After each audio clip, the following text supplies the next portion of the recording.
This happened way back in 2005. I was 18. I was living in Uvalde, Texas, a very low-income neighborhood, the kind you'll find sprawled out all over the place in rural Texas when you're not right outside of a city. The closest city to me was San Antonio. I was going to some local community college, because that's all my parents could afford for me. One of my best friends from high school, Andrew, moved to San Antonio to go to San Antonio College. He was living in some small apartment a little outside of the city with a roommate. His girlfriend would also often stay with him. Since the city's only really an hour and a half away, I would visit him all the time. He invited me this one weekend to come crash for the night, so I took my trusty old 1995 Toyota pickup truck. Nah, just kidding, the thing was a piece of crap. The gas gauge didn't even work on it. I'd have to always just keep track of when the last time I filled the tank up was, then reset the trip mileage. I took Route 90, which was a straight shot from Uvalde to San Antonio. I was on the road at like 3 p.m. on a Friday, and there was no traffic at all. I got to Andrew at a reasonable time.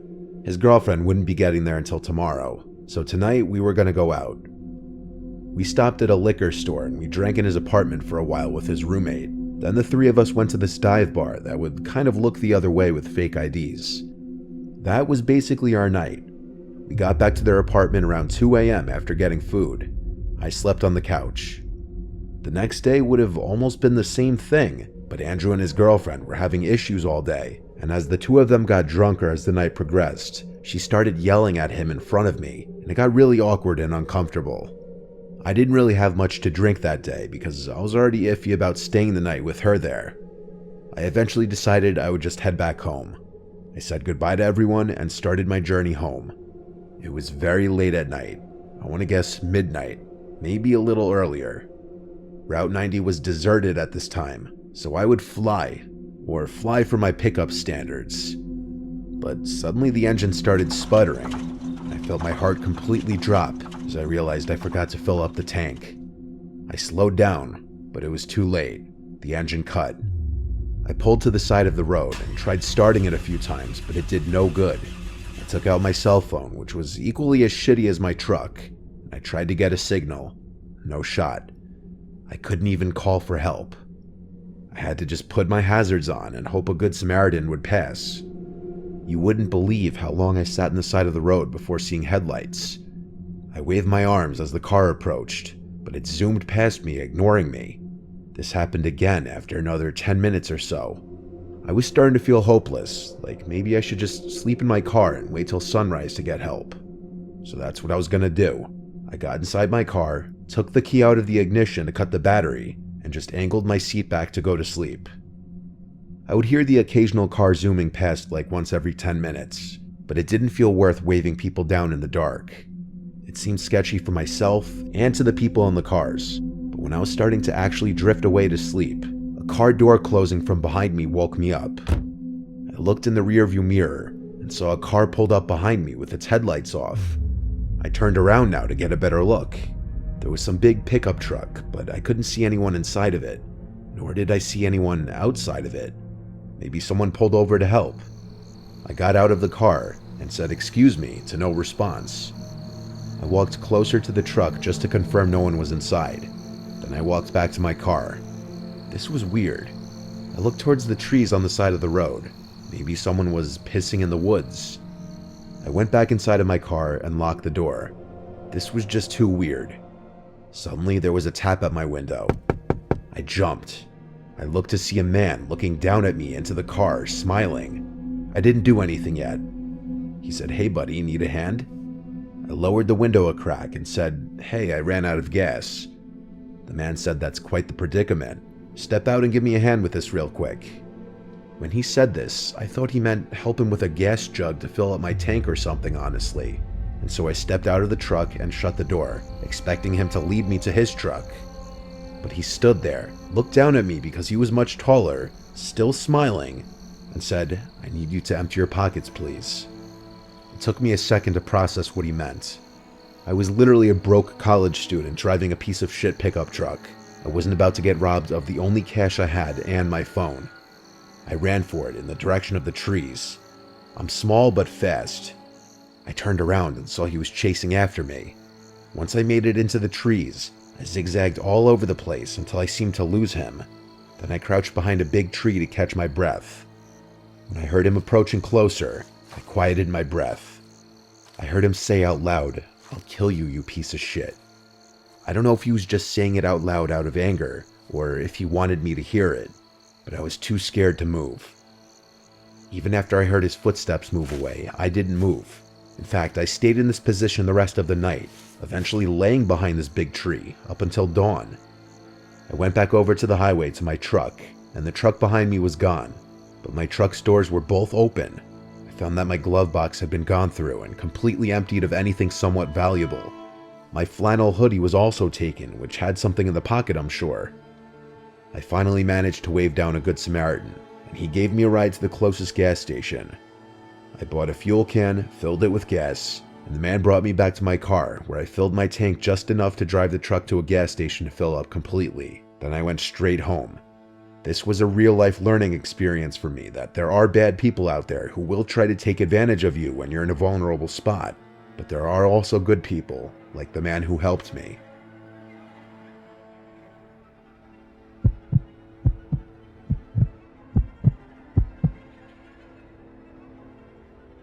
When I was 18, I was very immature and naive.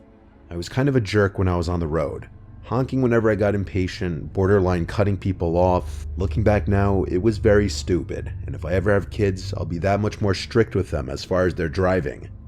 That being said, I did drive a lot for someone my age. I went away to school, 5 hours away from home. No matter what day of the week, traffic always gets atrocious the closer I get to home.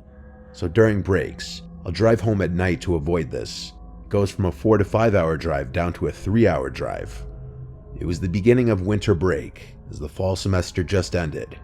All my friends left for home on the same day. I just waited till later on in the night to head out, because there's nothing I hate more than traffic. I used to drive a Mazda 3 that I would beat the ever-living crap out of, and admittedly, I used to be known for driving my car to a near-empty tank consistently. People would comment on it whenever they'd be in the car with me, and I'd always assure them that the car would still have at least 30 miles to go even after the needle would hit E. I found out the night I was driving home from school that I was wrong. I was only like an hour into my drive on the interstate. The needle was on E, and I was pushing my luck, waiting for a gas station sign instead of looking up the nearest one on the map. The car started making these weird sounds suddenly and jolting, and that's when I realized I may have actually run the tank empty this time. I got off the first exit ramp and hoped it would lead right to a gas station. This exit was dark though, with no street lights, and there was just woods on either side. I was scared to slow down and lose my speed because I didn't know if I'd have enough gas to find a gas station. I blew through the stop sign at the end of the ramp and made a sharp, fast turn on the intersecting road, which was another dark road surrounded by woods. I was screwed. The car eventually came to a stop and the engine died. Things only got worse when I took out my phone and saw I had no bars. I have T-Mobile, which is the worst possible reception anywhere far from a major city. I tried calling 911 because I was stupid and thought that 911 works even without reception. Of course, it didn't. I was terrified because I didn't know what to do. I turned on my hazard lights and just waited for someone to pass by. It was a long time before I saw headlights approaching. When I did, I flashed my headlights at them, and they passed me, made a U-turn, then pulled up on the grass behind me.